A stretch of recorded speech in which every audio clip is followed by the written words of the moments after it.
percepção pública é que o Estado falhou. E isto é a prova de que o Estado falha. Este é mais um exemplo do falhanço do Estado. Em que se demonstra que o Estado falhou. Significa que o Estado falhou e continua a falhar. Ora viva! Talvez por esta hora já saiba ao que venho. Quero falar-vos sobre onde falha o Estado, o português, como noutros pontos do mundo, deixando os cidadãos frustrados e cada vez mais distantes de quem os governa. Se ainda não esteve connosco, esse é o ponto de partida para este podcast especial que gravamos até às eleições legislativas. Mas não é de campanha que falo, nem os protagonistas que convido estão envolvidos nesta eleição. Têm preferência, claro está, mas sobretudo têm experiência. Também eles já passaram por governos, também muitas vezes saindo algo frustrados, aqui e ali, pelo que não conseguiram fazer. Neste 6º episódio, queria que a conversa começasse lá por fora, pelo mundo que vai cada vez mais complexo, para percebermos como isso condiciona quem, por cá, toma as rédeas de um governo. Por isso, pedi a Paulo Portas, ex-vice-primeiro-ministro, ex-ministro de Defesa, ex-ministro dos Negócios Estrangeiros, agora a trabalhar no setor privado e a comentar na TVI, que se juntasse a mim. O programa dele é muito aconselhável, na televisão ou em podcast, e chama-se Global. É um excelente início de conversa. Paulo, obrigado. É um início muito tolerante. É um gosto de recebê-lo. Não é de tolerante. O gosto é meu estar aqui. Muito de concorrência.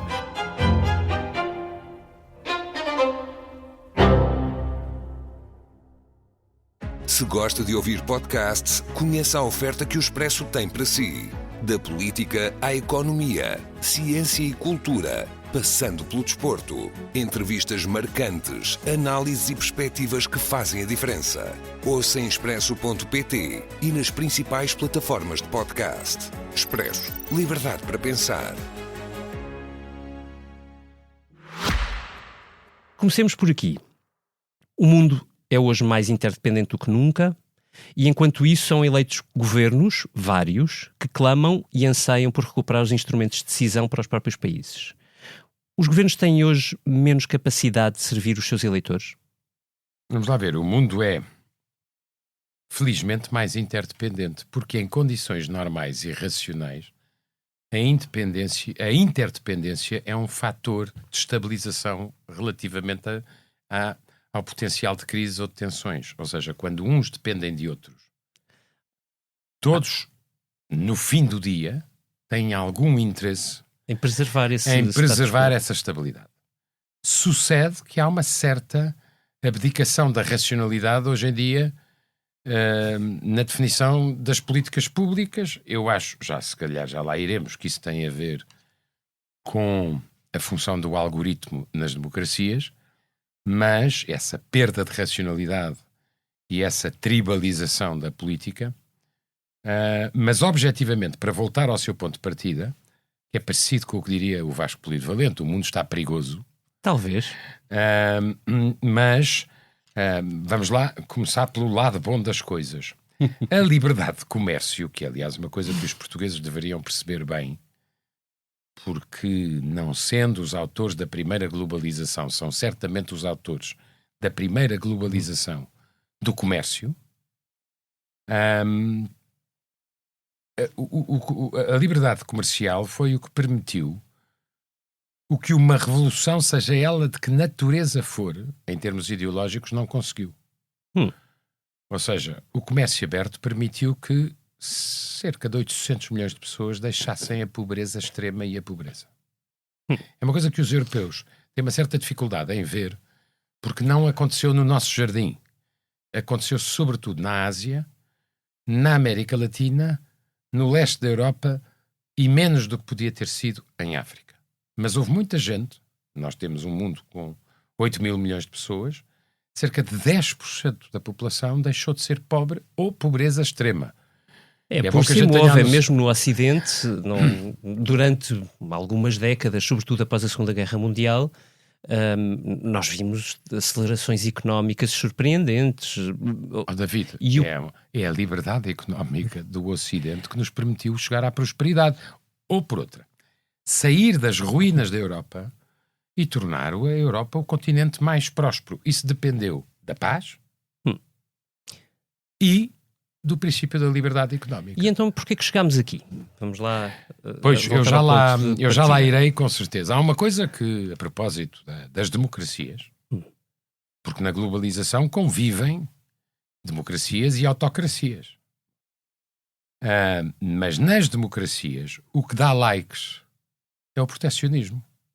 Mas atenção, dá likes e prejuízos.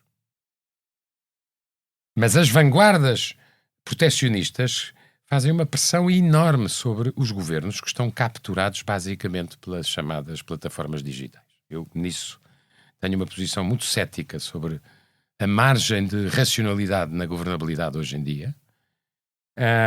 E acho que a política precisa não de uma declaração de hostilidade, mas de uma declaração de independência em relação às pressões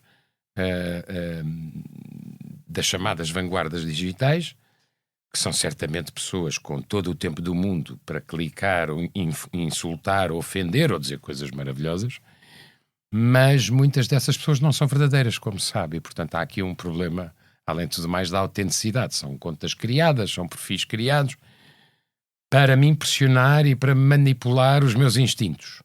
Eu prefiro ficar com a minha racionalidade. Mas hoje em dia, isto do ponto de vista das condições políticas, do ponto de vista das condições económicas, não deixa de ser interessante, porque aquilo que está a acontecer ao dia de hoje, nós estamos no dia 9 de maio. 9 de maio de 2025. Quando gravamos este podcast. Porque os podcasts perduram, é melhor dizer, sim. Já há uma certa evidência do que é que seria um mundo cheio de muros e de protecionismo. Quais são as coisas que a gente já percebeu? Já percebemos que a primeira potência económica do mundo, os Estados Unidos, não conseguem aguentar uma guerra comercial com todos ao mesmo tempo. Isso é fruto da interdependência. Segundo, que é difícil de imaginar que os Estados Unidos consigam manter uma política de tensão comercial, por um lado com o seu rival, que é a China, por outro lado com o seu aliado principal, que é a Europa, por outro lado com os seus aliados mais necessários, que são os que estão na Ásia. E ao mesmo tempo querer fazer triunfar princípios geopolíticos, eu dou-lhe um exemplo, atrair a Índia para a esfera ocidental e tarifar a Índia com tarifas que não são suportáveis para um país que ainda tem o nível de pobreza que tem, apesar de ainda ter progredido imenso. Ou a mesma coisa com o Japão, que é a terceira economia do mundo e a mais próxima dos Estados Unidos do ponto de vista da necessidade de proteção em matéria de segurança e defesa. Ou com a Coreia do Sul, evidentemente. Ou com o próprio Vietnã. Ou seja, não é possível agredir geoeconomicamente todos os meus aliados e depois pretender que eles obedeçam ou se submetam a uma liderança que não é respeitadora dos seus aliados. Esse é o ponto que nós estamos a ver. Mas o Paulo está a olhar para todas essas dimensões, se me permite, com uma certa racionalidade. Graças a Deus. Sendo que a verdade é que essa racionalidade pode não ser inteiramente partilhada. Nós estamos ainda no início. Não é partilhada. Eu acho que há um certo grupo de pessoas que acha normal os Estados Unidos praticarem tarifas de 145% e a China de 125% uns contra os outros, não se dando conta que são as duas maiores economias do mundo. E que isto tem como consequência, evidentemente, aumentar os preços para o consumidor. Pôr sob ameaça, eu acho que não é consequente, as cadeias de fornecimento de que a economia internacional precisa, gerar desconfiança nos investidores, para além de muitas outras consequências. Ou seja, nós num mundo de protecionismo sistémico empobrecemos todos. Mas o Paulo acha que nos arriscamos a voltar a um mundo desse tipo? Ou seja, acha que a demonstração do que está a acontecer levará, a meu ver, e eu não sou um otimista nem profissional nem irritante, também não sou um pessimista antropológico, procuro ser realista. Eu acho que os americanos já perceberam que o protecionismo sistémico os prejudica. E que a administração americana vai recuar passo a passo. E, portanto, certamente com formas teatrais de mostrar que há vitórias aqui ou ali, mas se olhar para... Bem, sei que isso foi essa divulgação de um alegado acordo comercial entre os Estados Unidos e o Reino Unido, que seria, aliás, o primeiro natural. Nada do que aconteceu é um acordo comercial. Aliás, a frase mais importante é: os detalhes só serão conhecidos nas próximas semanas. Correto. Os acordos comerciais, David, mas parece um isco, não é? Meses e anos. O que é que ali está é muito parecido. Eu tinha dito isso porque me parecia o mais provável. Isto vai ser, como no primeiro mandato de Trump, o acordo comercial entre os Estados Unidos e a China. Não tem nada a ver com o acordo comercial. Tem a ver com duas coisas. Fixam ambos os preços indiretamente através de tarifas. Se eu impuser uma tarifa de 20%, estou a subir administrativamente os preços junto da produção ou junto dos consumidores, que certamente repassarão para os consumidores nesse valor. E agora também fixam a produção. Ou seja, o Reino Unido ganha o alisamento das tarifas, que era o mais simples, e, em contrapartida, vai comprar aviões à Boeing, talvez aqueles que a China deixou de comprar. Ou seja, vamos lá ver se nos entendemos, se somos capazes de recuar um passo. Nós estamos a viver um mundo muito teatral, em que não é a lei da oferta e da procura que determina a formação dos preços, são os governos, através das tarifas. E em que, para cima disso, agora também fixam quais são as produções que nós vamos vender a A e que B nos vai comprar. Como há de imaginar, isto tem pouca ou escassa relação com uma economia de mercado. Deixa-me voltar... É, aliás, mais compreensível na economia chinesa do que na economia americana. Há um ponto da minha primeira pergunta que eu creio que o Paulo não respondeu ainda. Se a racionalidade não leva a isto... porquê que tantos milhões de norte-americanos, cidadãos norte-americanos, ou se quiser, posso-lhe dizer, cidadãos da Hungria, ou antes da Polónia, agora não tanto, mas também de certa forma em Itália, menos, porém. Mas porquê que, e em França não sabemos, mas veremos daqui a pouco tempo, porquê que encontra... tamanha receptividade dentro dessas populações para ideias que são aparentemente pouco,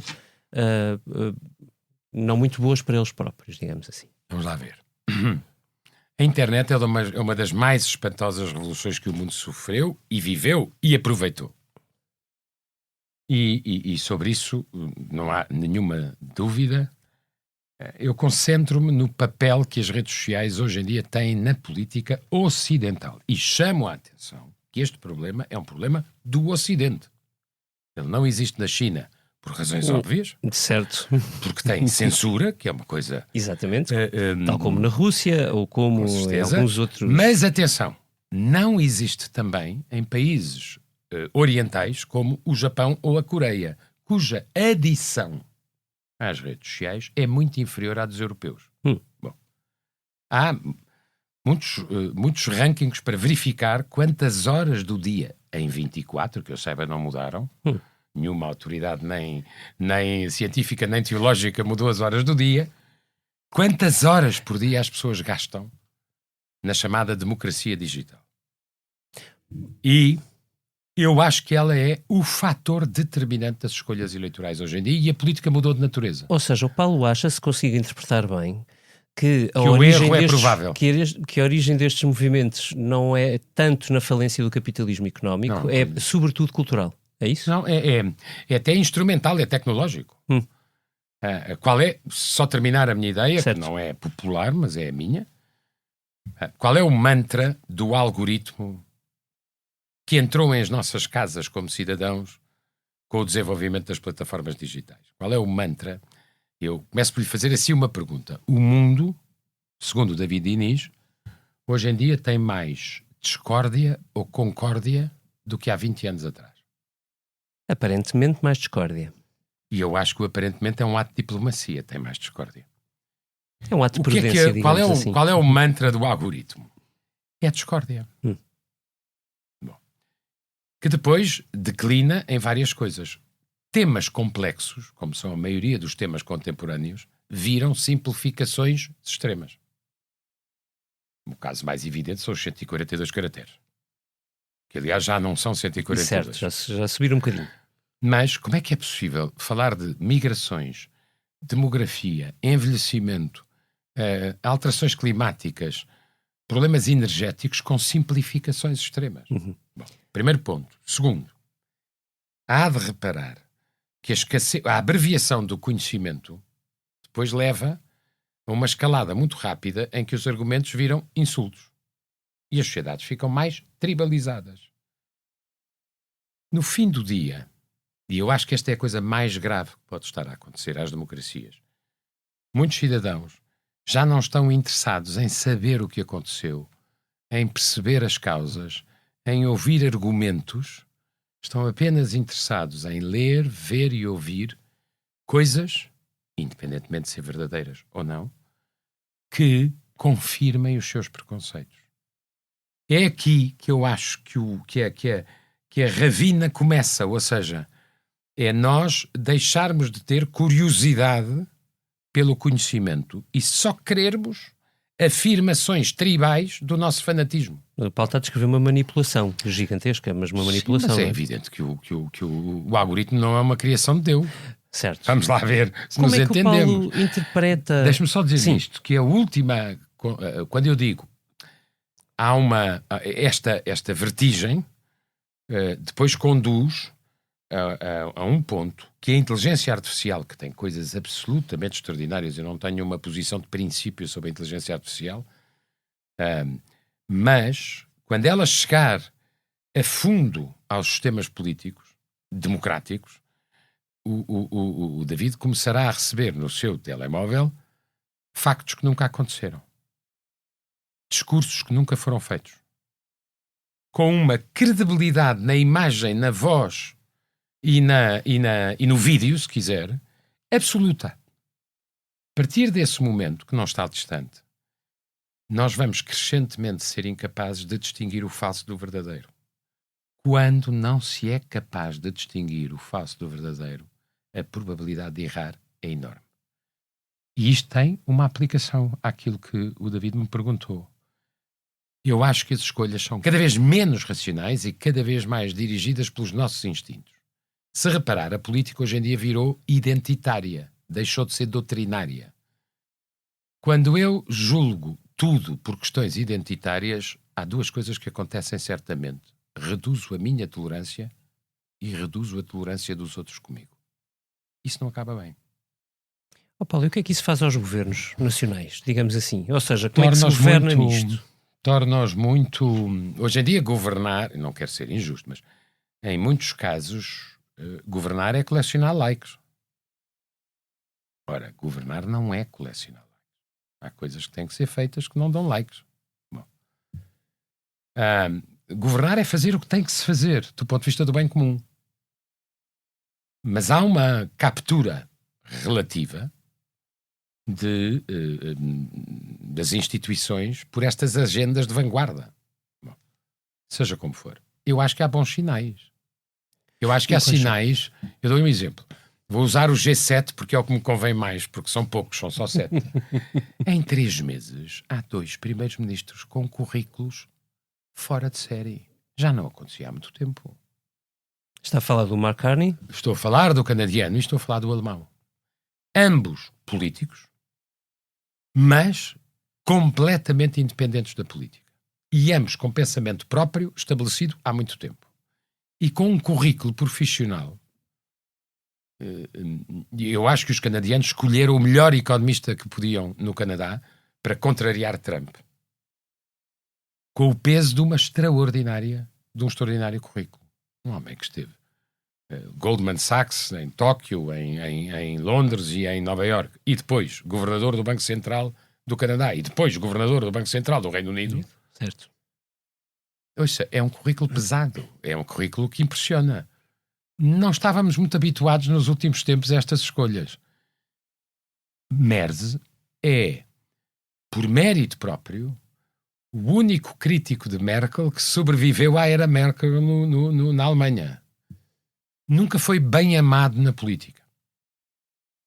Mas é, como as pessoas verão, alguém que é capaz de saltos e de revisões de matéria dada muito importantes. Ele ainda não era chanceler e já tinha alterado o debt break, ou seja, o limite da dívida da Constituição, que se tinha tornado excessivamente limitativo, e abriu uma discussão na Europa que eu acho absolutamente fundamental. Se nós tivermos a pouca sorte dos Estados Unidos se descomprometerem moderadamente ou radicalmente em relação à NATO e ficarmos com o urso à frente chamado Rússia. Foi Merz que abriu, sendo um alemão, David, a possibilidade e a discussão de o chapéu de chuva nuclear que os ingleses têm e que os franceses têm, não para usar, mas para serem respeitados, poder ser de uso europeu, porque nós precisamos de uma proteção significativa se porventura os Estados Unidos deixarem Putin prevalecer na Ucrânia. Mas o caso alemão é um bom ponto para pegar, porque o chanceler acaba de ser eleito. Na verdade, foi eleito só à segunda votação, coisa nunca antes vista na Alemanha. Ele não é bem amado na política, atenção. Certo, e essa é exatamente a minha pergunta, é que entretanto vemos nas sondagens na Alemanha a AfD ali pelo primeiro lugar, o que é uma coisa totalmente... a ganhar vários estados, na verdade no leste a dominar. Até que ponto é que vê neste pêndulo que me está a descrever, até que ponto é que vê o Bloco Central, que é o que fica no governo, Merz, mas também... Mas é uma velha tradição alemã que tem explicação. Tem explicação, sabe qual é? Mas tem perdido força, não é? A última vez, antes do fim da Segunda Guerra, que eles tinham dado o poder todo a um homem só, quase todo a um homem só, aconteceu o que aconteceu. Na Alemanha, todos os governos, depois da Segunda Guerra, foram de coligação. E ninguém se pode queixar, porque a Alemanha saiu das ruínas para o lugar de primeira potência industrial e tecnológica com base na economia de mercado e nos acordos sociais que são prática diária na Alemanha. Bom, o Paulo deve ter lido o Caput. Sim, a economia alemã hoje não é exatamente... Não, a Alemanha dormiu na forma. A Alemanha foi apanhada na conjugação mais perigosa das estrelas. Dependia da Rússia para a energia, dependia da China para vender os carros e dependia dos americanos para ter segurança. De repente, alinharam-se. E de repente, nas estrelas. Tem um novo chanceler, como disse, ele não é muito bem amado, como disse e descreveu bem, estamos a viver também na Europa e também na Alemanha, momentos em que os extremos ganham. Sim, mas sabe que eu nisso tenho uma posição, vou ser um bocadinho bruto e provocador. Então vamos lá. Eu acho que uma coisa que ficou relativamente óbvia é que nem entre duas Alemanhas se consegue fazer um puré de alemães. Pronto. Eu não vou voltar ao Mauriac que dizia eu gosto tanto da Alemanha que prefiro duas. Mas há uma coisa que eu sei. 30 anos passados, o leste só vota em neocomunistas e neonazis. Ouça, deem-lhes outra vez a República Democrática Alemã, deixem-nos ir para a Rússia. E se eles gostam de ser pobres... Eles triplicaram o PIB per capita. Pronto, isso não é uma coisa que o novo chanceler possa dizer. Não, mas eu não sou chanceler de coisa nenhuma, e, portanto, nem pretendo, e portanto... Mas ouça, é uma coisa extraordinária. E 30 anos depois, com o triplo do PIB per capita, só gostam de modelos totalitários. Vão embora. Mas a minha com toda a liberdade. Agora fiquei baralhado. Porque vão ser russos. Já vão não ser percebo russos. se o Paulo acredita que o novo chanceler consegue, com a sua racionalidade, experiência... Estava a fazer uma ironia dolorosa. Certo. Mas sabe, nunca se esqueça de uma coisa, por exemplo, uma coisa, curiosamente, que eu nunca tinha... Não se esqueça que na Alemanha de Leste havia duas coisas que eles não conheciam. Concorrência, não sabiam o que era, porque só tinham empresas do Estado. Imigração, nunca ninguém imigrou para ali. A não ser no maravilhoso Bye Bye Lenin. A não ser no maravilhoso Bye Bye Lenin.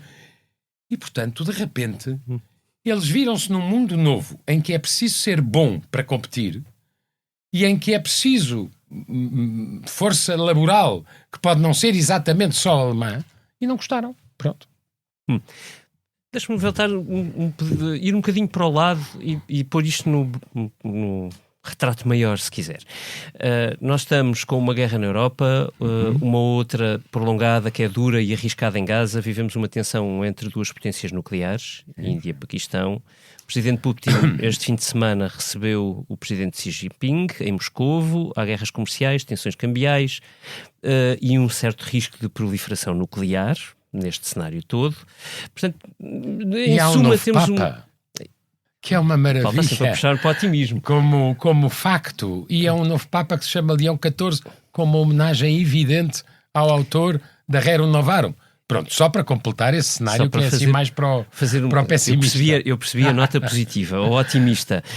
A pergunta era se... Não é otimista, é de alegria. Certo.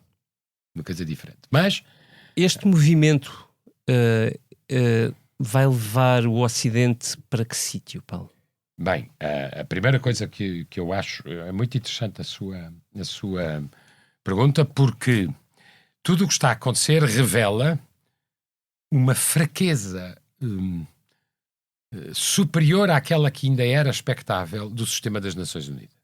As Nações Unidas, que nasceram para evitar conflitos ou gerir danos, não são neste momento capazes de ter uma intervenção nem sequer no conflito Índia-Paquistão. E isso, há um outro lado da moeda que é menos conhecido. A instituição essencial para o sistema de comércio internacional funcionar chama-se Organização Mundial do Comércio e está em impasse total. Bom, portanto, é um primeiro ponto. Nós, neste tumulto de factos e de ameaças e de conflitos, temos um sistema internacional que não funciona. E nós, europeus, temos que ter a certeza, em relação à NATO, que o artigo 5º, que determina que quando um membro da NATO é atacado, todos o defendem, é igualmente interpretado e defendido por todos os membros da NATO. Se porventura os Estados Unidos entenderem que o artigo 5º não é mandatório após consultas, Houston, we have a problem. Porque isso significa que a NATO deixa de ser a mais extraordinária e bem-sucedida organização de segurança coletiva que o mundo conheceu e passa a ser inútil. Uma ONG. E se Putin vencer na Ucrânia, vai ter a tentação, evidentemente, de testar o artigo 5º. A menos que os americanos deixem claro que o artigo 5º é para aplicar. Mas lá está. Mais se uma eles entrarem na Letónia, na não? Lituânia ou na Estónia, para não falar da Polónia, mas deixe-me só dizer-lhe isto, não o desejo, não o prevejo, não acho provável, mas acho possível. A tentação maior de Putin vai ser testar o artigo 5º da NATO. Testar para demonstrar que ele é ineficaz, ou seja, que não se aplica. E também acho que estes acontecimentos, agora no dia em que estes eventos em Moscovo, no dia em que nós estamos a gravar, mostram que a tese um bocadinho cândida americana de que é preciso favorecer a Rússia para a Rússia fazer uma espécie de decoupling ou de divórcio da China está longíssimo da realidade. Só para lhe dar um número, que é uma coisa que me consumiu algum tempo a tentar perceber. A Rússia tem 46 vezes mais comércio com a China do que com os Estados Unidos. O que a Rússia tem para vender à China, a China precisa. O que a Rússia tem para vender aos Estados Unidos, os Estados Unidos não precisam. Mas deixa-me voltar Por onde vai pergunta. o Ocidente, não é? Isso. É assim, tudo o que está a acontecer, atenção, uma nota de precariedade, tudo o que está a acontecer pode deixar de acontecer daqui a 1 ano e meio nas eleições parlamentares americanas. Vamos ver. Sobretudo na House of Representatives, porque a maioria é muito pequena. E, portanto, normalmente os americanos votam com o bolso. Biden tinha boa bons resultados do ponto de vista macroeconómicos, mas os resultados do ponto de vista microeconómicos, nas taxas de juros, na inflação, na compra da casa, na compra do carro, eram maus. Foram muito duros, sim. Sucede que pode acontecer o mesmo a Donald Trump. O Partido Republicano é um partido de pequenos empresários, médios empresários e grandes empresários. Não gosta certamente. O eleitorado, uma parte dele é o mesmo. Ainda talvez, eu já acho difícil explicar a um republicano do meio dos Estados Unidos ou da costa dos Estados Unidos ou das costas dos Estados Unidos, explicar a um republicano que a Rússia afinal é amiga já é uma coisa muito bizarra. Agora, explicar que é o governo que fixa os preços, isso é que eu não estou a ver que eles gostem muito, mas pode ser que... mas seja como for, para onde vai, aquilo que eu acho mais preocupante, mas pode terminar daqui a ano e meio, e eu gostaria que terminasse por esse fator ou por outro, é a substituição de um sistema de alianças por um sistema de potências. Isso é um assunto muito sério. E os Estados Unidos, estes Estados Unidos, promoveram a superpotência a um país que não o é, a não ser nas ogivas nucleares, que é a Rússia. Está a falar da Rússia, sim, claro. E promoveram uma temporada de hostilidade com os seus principais aliados na Europa e na Ásia. Então deixa-me perguntar-lhe isto assim, Paulo.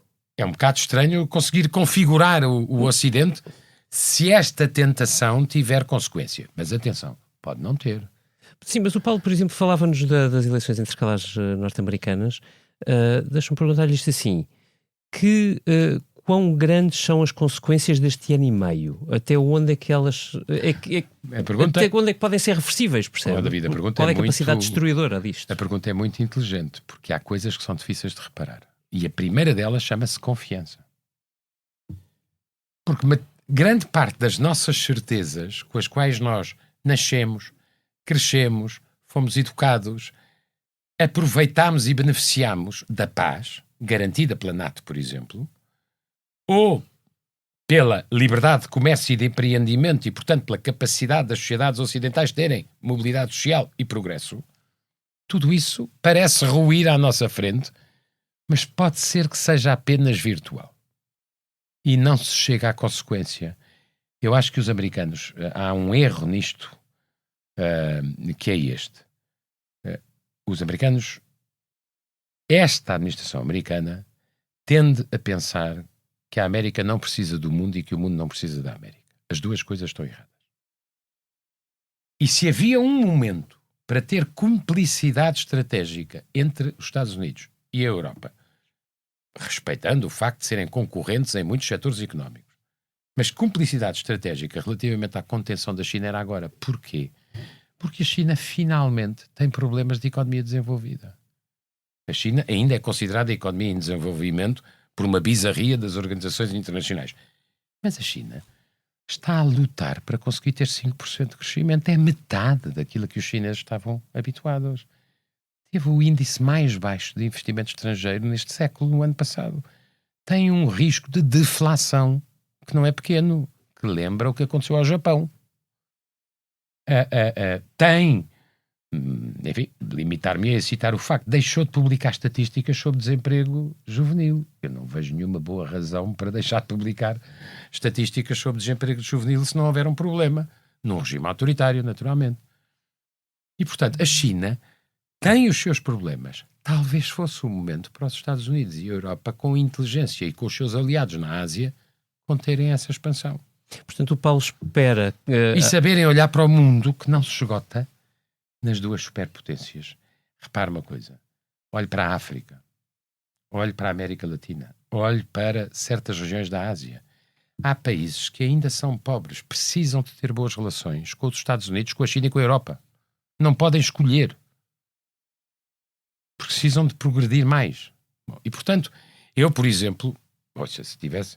Eu, neste momento, sei uma coisa, sei o que faria, sem nenhuma dúvida, do ponto de vista europeu, alargaria os nossos mercados. No momento em que os Estados Unidos fecham, eu abriria os nossos mercados em termos comerciais. Faria o acordo com o Mercosul, faria o acordo com a Suíça, faria o acordo com a Austrália. Mas, ao mesmo tempo, Paulo, a Europa não é exatamente uma coisa una, não é? Ou seja... Não. Por exemplo, É mesmo um objeto a Comissão não Europeia identificado. pede menos regulação, promete mais investimentos, mas os países dividem sobre como reagir. Na verdade, há aliados de Trump dentro da própria Europa, há governos proteccionistas, alguns radicais. Eu vou-lhe dizer uma coisa, aliados de Trump, ainda posso achar que é um fenómeno provisório. Aliados de Putin é que eu não quereria, com certeza. E eu nisso sou muito clarinho.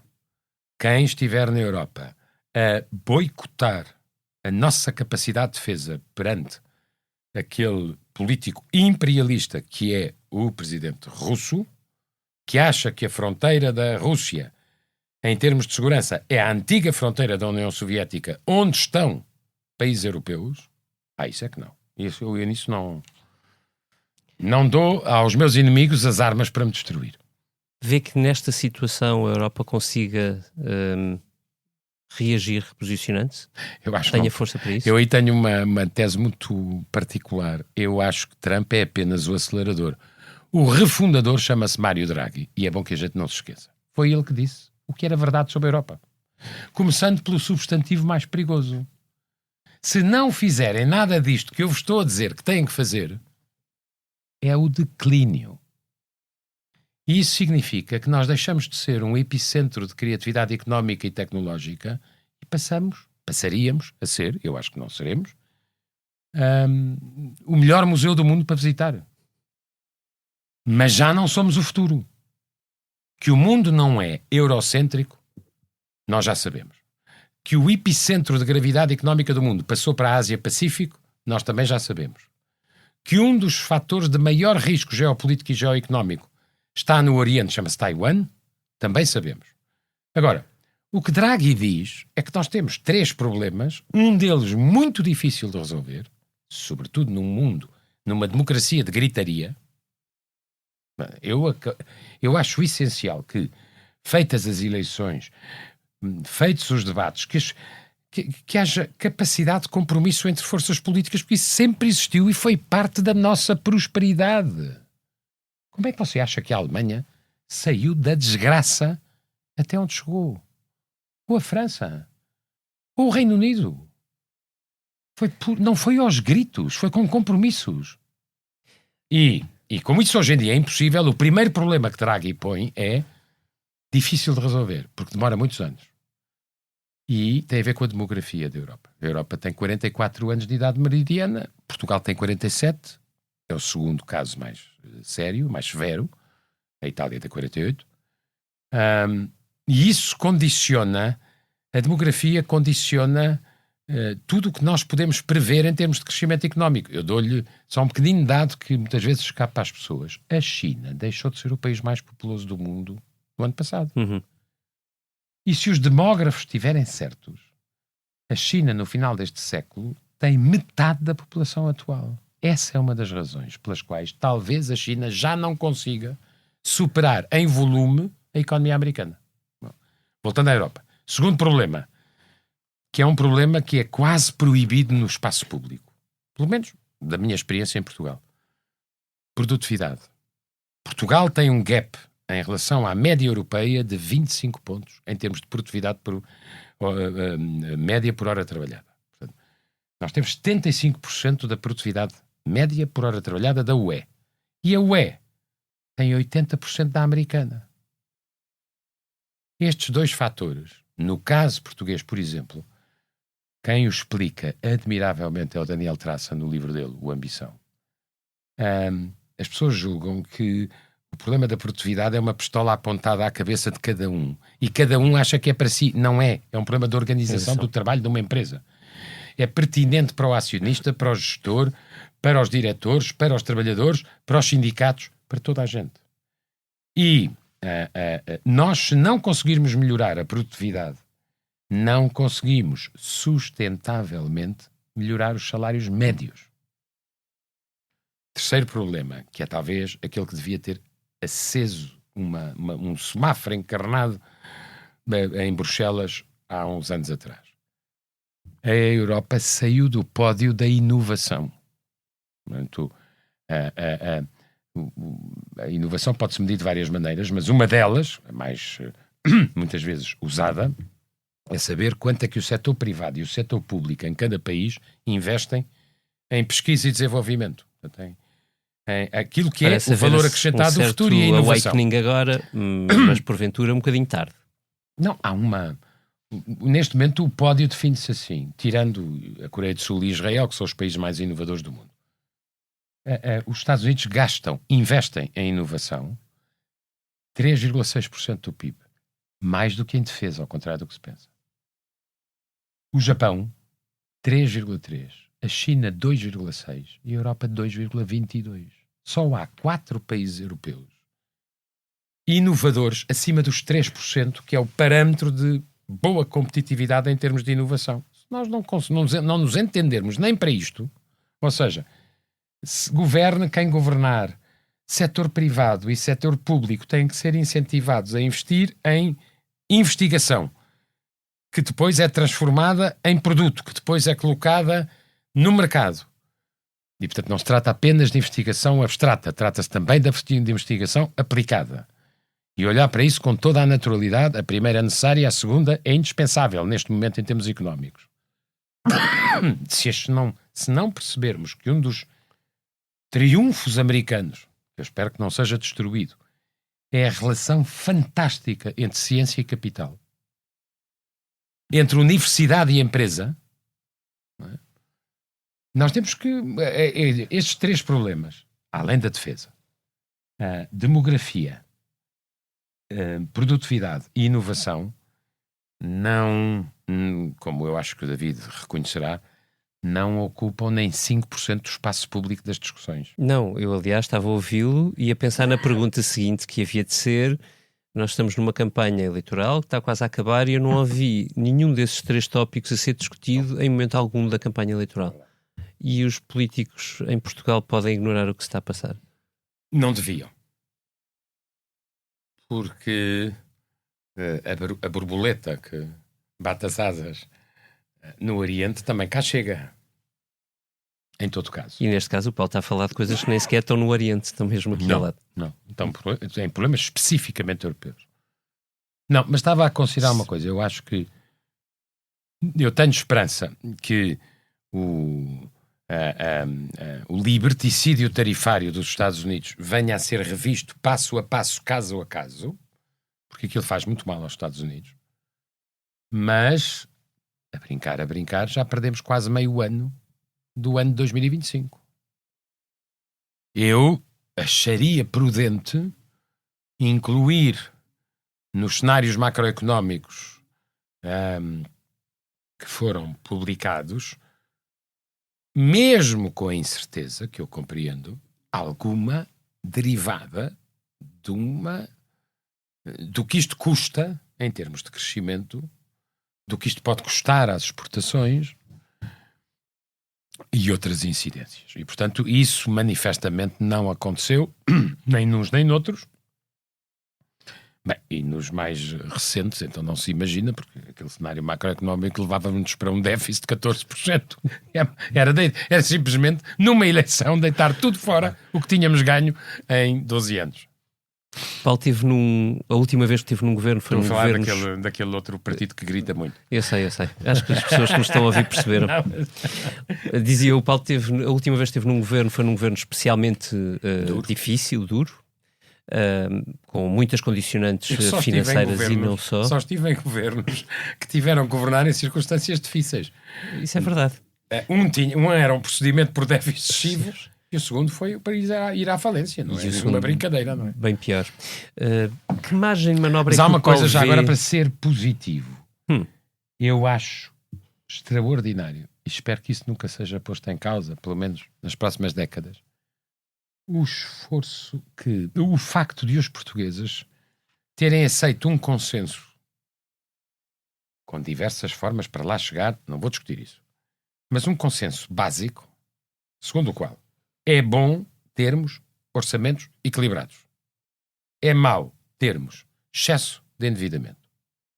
Isto, há 12 anos atrás, não era matéria de consenso. Isso é verdade, mas estamos em ciclos eleitorais muito curtos, governos minoritários, isso não são propriamente incentivos brilhantes para que esse Estado... Desculpe esta melancolia, mas as pessoas não podem querer estabilidade e fragmentação ao mesmo tempo. As pessoas não decidem como um coletivo, Paulo. Não, mas contribuem mais para a estabilidade ou para a fragmentação. Eu percebo, era uma provocação. Mas deixe-me só dizer isto. Eu, por exemplo, espero que se confirme, acho um enorme momento de que os portugueses deveriam orgulhar, e suponho que se orgulharão, em particular os mais novos, porque lhes estão a tirar um fardo de cima. E todos os outros porque tiveram que fazer sacrifícios. Nós, no próximo ano, se tudo correr bem, chegaremos ao dia em que Portugal tem uma dívida pública inferior à média da dívida pública na União Europeia. 89% na União Europeia, 88% em Portugal. Eu espero que isto seja... É uma enorme vitória do país sobre os seus riscos. E sobre algumas ideias cândidas sobre o que são dívidas e o que são déficits. Portanto, nós fizemos um caminho. Agora, podíamos, obviamente, libertar mais as condições para crescer mais, sendo que eu acho que Portugal tem condições particularmente interessantes para atrair investimento num mundo pouco sereno. Interessante. Nós estamos a aproximar-nos do fim, mas há duas perguntas que eu gostava de lhe fazer ainda, e esta é a primeira. Que margem de manobra, 10 anos depois de ter saído do seu último posto no governo, é que efetivamente vê que um governo português tenha neste momento particular do mundo? Depende das condições que tenha no Parlamento. Eu acho que a estabilidade é tão importante como as reformas, mas as reformas implicam ter capacidade para as fazer no Parlamento. Ora, hoje em dia, nos parlamentos da Europa, as forças extremistas de esquerda e de direita são radicalmente antirreformistas. Portanto, depende dos eleitorados. Querem fragmentação, querem gritaria, querem estabilidade, ou querem um bocadinho mais de estabilidade e talvez um bocadinho mais de condições para o país crescer melhor. Pronto. E esta última pergunta talvez seja um bocadinho mais difícil de responder, mas aqui vai ela. Esta tensão, esta fragilidade dos governos e a fragmentação do Ocidente acontece numa altura em que precisaríamos de maior poder, ou se quiser, de maior autoridade nos Estados. Alterações climáticas, crises de inflação, crises financeiras, guerras. O que é que resulta disto? Não é difícil de responder, é difícil encontrar uma solução para isso. Eu estou de acordo. Mais uma vez, racionalidade. Se for possível, mantê-la como critério mais importante de uma decisão. Eu dou-lhe o exemplo do apagão que nós vivemos aqui há uns dias atrás. Eu fiquei sem comunicações, para além de sem energia, fiquei sem comunicações. A primeira coisa que eu ouvi quando passei a ter comunicações foi: a culpa é da REN ter sido privatizada. Bem, oh meu Deus, a crise aconteceu primacialmente em Espanha. A homóloga da REN tem como maior acionista o Estado. A espanhola portou-se bem pior do que a portuguesa. Depois ouvi, noutros meios, a culpa é das renováveis. Vamos lá ver. A energia é uma questão técnica, antes de tudo mais. E nós não temos petróleo. Importamos muito gás. Temos sol, temos vento, temos barragens. Devíamos, talvez, ter tido interesse pelo nuclear lá atrás. Não devemos desinteressar-nos totalmente do que venha a ser a tecnologia nessa matéria para a frente, nos pequenos reatores.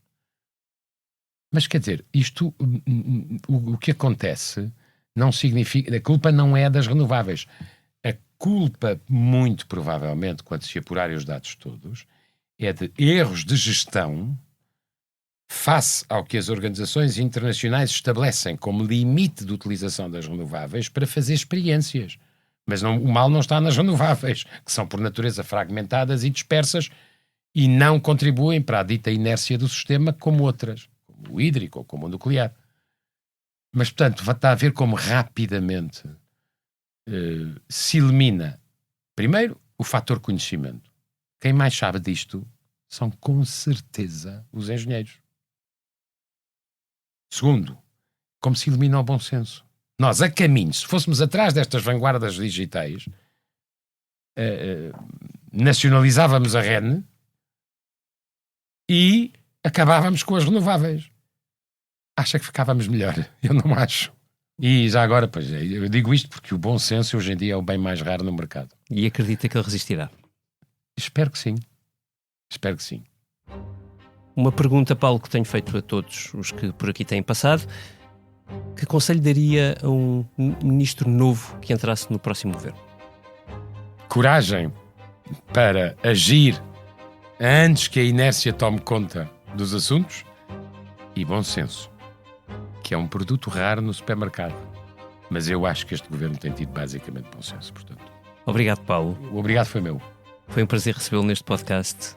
Agradeço ainda ao João Martins, que nos acompanhou na sonoplastia, assim como ao Tiago Pereira Santos, pela ilustração.